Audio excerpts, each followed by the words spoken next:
Okay, continuing on in our series on professionalism, building your personal and professional brand, I want to talk to you a bit about etiquette while using the telephone.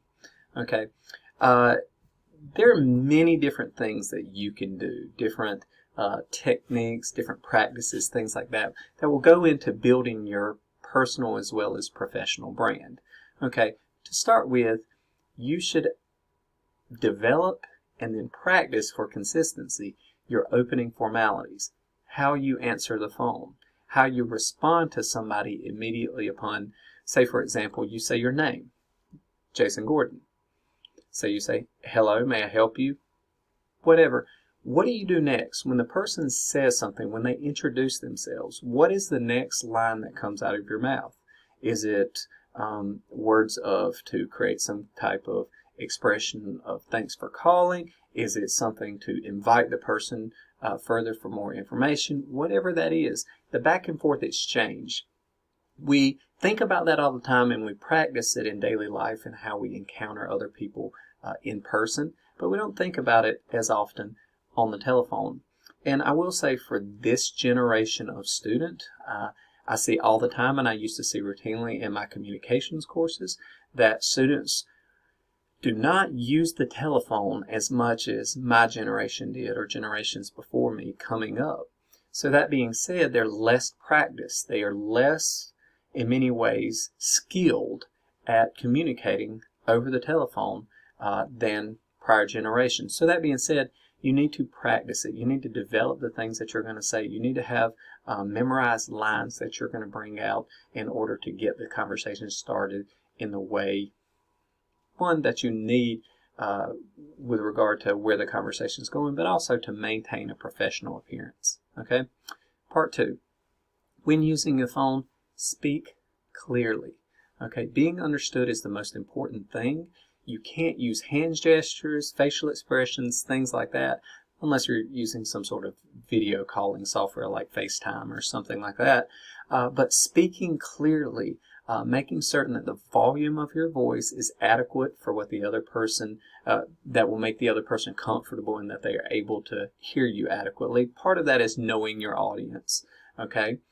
Inflections, how to add emphasis over the phone. Once again, that's something that takes practice to make certain that you're fully understood without the aid of hand motions, body language, facial expressions, that type of thing. So using inflections appropriately and stops, and then your tempo. Okay, all of these go into making yourself well understood, that the emotion in your voice is understood, that the gravity in your voice is understood, concern, that type of thing. So it's well received by the other person who cannot see you and is relying just on these aspects of your voice. Okay. Also practicing how you end your phone call. Okay. As you see on television, most people just hang up, right? Well, that's not the best business practice. Having some saying or expression, well, have a great day, great talking to you, hope to talk to you soon. Some common remarks that you can bring out that, once again, ends the phone call or conversation in a professional manner. Also, if during the phone call you have to abruptly leave the phone call, practicing that. How do you break into the conversation and in a professional manner let the other person know that you need to break away from the call? That can be something as simple as explaining the reason that you have to go and assuring them that you're going to follow up and how you're going to follow up. But having that rehearsed, especially if it's something that occurs routinely or you believe that it may occur in a given phone call. So being prepared for that to explain to the other person, and then whatever you assure them of in terms of following up or when you'll speak again, make note of it and make sure that it happens. Okay? Once again, that goes a long way towards dependability, which is an important part of your brand. Okay? Voice messages. If you are going to leave voicemail for someone, make certain again that it is concise, succinct in the message. It arranges the information that you want to convey appropriately. Generally, for example, saying, this is Jason Gordon, my phone number is this. I was reaching out to you about this. Okay? Very succinct, very to the point. If the person does not recognize my name, okay, or needs to, once again, look me up and give me a call in response to my message, then you have my phone number right up front again, that type of thing. So name and phone number, or name and method or manner of contacting someone, because even after you've listened to the entire message, even if it's a long message, they may need to go back and record your contact information. So having that up front means they don't have to listen to the entire message again. So then being practiced, right? Knowing the things that you're going to say, knowing how you're going to end the conversation, that type of thing. Once again, it simply takes practice. There are a million different ways you can do it professionally. Just be rehearsed. Okay. Next, returning calls. If someone calls you and it's a matter of some level of import, you should note that down on your to-do list, establish a time frame for returning the call, and actually do it. It may mean setting an electronic reminder. It may mean returning the call immediately, that type of thing. But in some way, shape, or form, even if you're not going to return the call, you're going to respond in some other way, make certain that you communicate with the other person, whether it's text message, email, going to see them in person, whatever it is. But simply, if there is a requested return call, do so, handle it in a professional manner. Don't let it slip through the cracks, which is a very common practice. Okay, once again, that does nothing but harms your professional brand.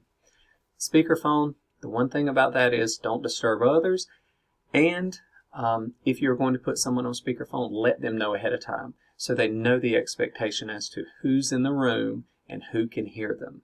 Okay, very important. You wouldn't want to put someone on speakerphone where they believe they're having a personal conversation that cannot be heard by third parties, and then it is heard by third parties.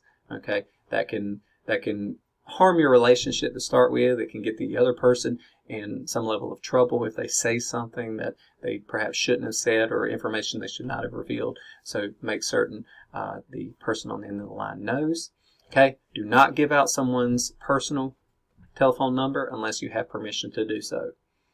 Always have a pre-rehearsed way of saying, I'll get that person's contact number for you and I'll get it to you just as soon as possible. Let me verify with them what is the appropriate contact number to pass out. I don't want to give you the wrong number type scenario, but I'll get that to you shortly. And oftentimes you provide that again through another method, not a phone call. You provide it through email or through text message, something of that nature.